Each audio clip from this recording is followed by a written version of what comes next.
everybody, it's Melissa Sorrentino, the Improv Sophisticate. Just with a quick video today, I want to talk about something I'm going to call performance crash. This happens to us. Maybe particularly in improv, but I get it across the board with a lot of different things. There is a crash after a performance. And I have noticed this after many, many years. I don't know if you guys have, but maybe now that I'm saying it, you go, oh, that's so true. I totally have a crash. And I have discovered that just simply being cognitive of this experience has already completely shifted my mind so that it's a far more tolerable, is that a word? Tolerable experience. Every time I do a performance, I get a high.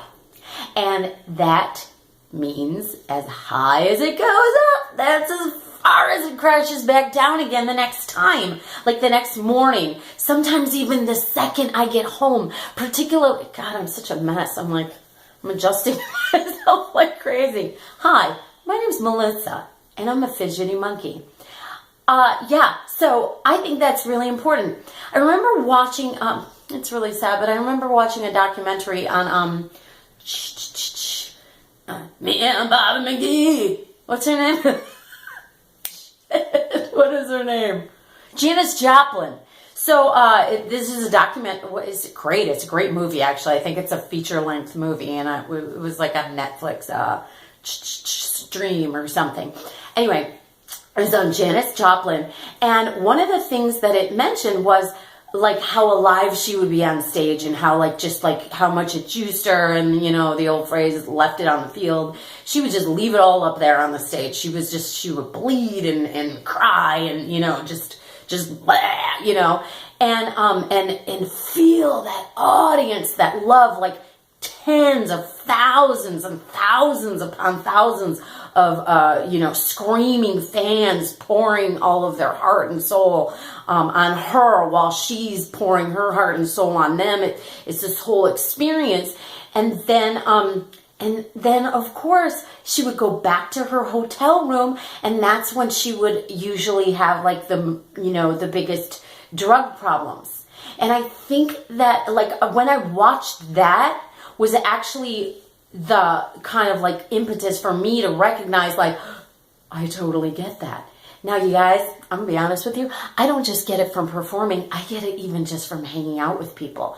I really love having a good time with people. I get drunk on laughter and fun, and it's great, and I'm sure it's enjoyable to be around. Other people are having the experience too, and I'm enjoying being around them. And there's just this sort of group experience that we have when we socialize together, when it's going well and everybody's having a good time. It's a freaking blast. I don't really need alcohol. I don't really need drugs. I do need good, happy company and people being cheerful and choosing, making a choice to enjoy the moment rather than making the choice to, be cranky and pissy and talk about shit that brings you down. That's okay too. I get it, obviously friendships, but I'm not talking about all the socializing and the different, dynamics that take place there. I specifically just want to point out to you guys that there genuinely is a rush of doing a show, particularly when it's a good show, that I have learned that if I brace myself, this is just kind of bringing together all the different concepts of my channel, because I'm going through my divorce experience as well. So when I get home, I'm going home to an empty house. I'm not going home to commiserate with my husband who was in the audience, like a lot of people maybe are. That might be part of what is helping people with their performance crash. Janis Joplin was very often alone when she'd go back to her hotel room. And when you have an experience in a show that's really, really positive, particularly if you happen to have had a lead thing, like a lead role in a play, or maybe for me, a choir concert, when I had a solo, it was particularly a little different feeling because my experience was a little bit different than the people that were in the choir, which I had been just a month ago.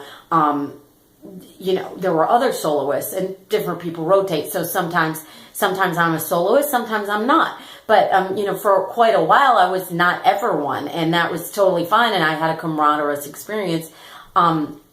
I crashed a little bit less after those because there was like a group situation. But then, you know, you step out, you do the solo, and it's not necessarily even just because, oh, the audience loves me. I mean, don't get me wrong. I'm not saying I'm like Janis Joplin with freaking Madison Square Garden screaming for me. But I'm just talking about the fact that there's an adrenaline situation, even if it's just something that I was so nervous to do, and then I'm so relieved to have finally just done it. Like for me, you know, I get like solo dread. I have performance dread like you would not freaking believe. I mean, I have dread, adrenaline spike. Oh my God, it went pretty good. Then the whole like afterglowy thing with people, and that's super fun. Then I get home.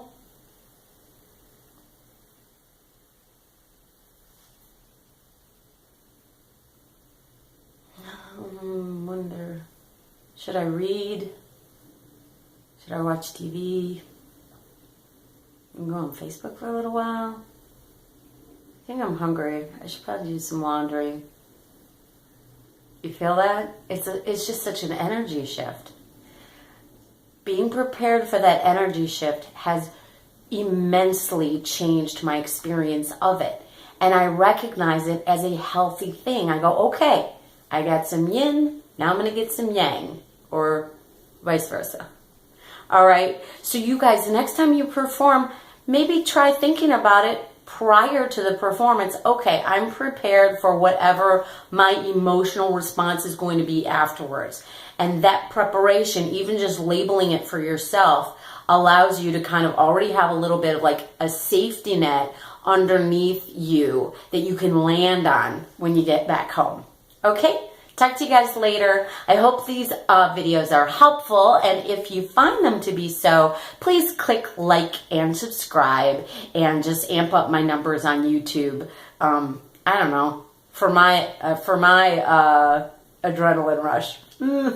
Okay, talk to you guys later. Bye.